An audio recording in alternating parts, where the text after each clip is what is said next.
abokiyar zama mai kulawa da rayuwar gida, mai share zuciya ta yi gaskeci uwar gida, kyakkyawan burin gida na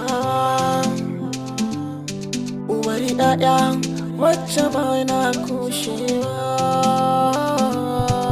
Daure masoyiya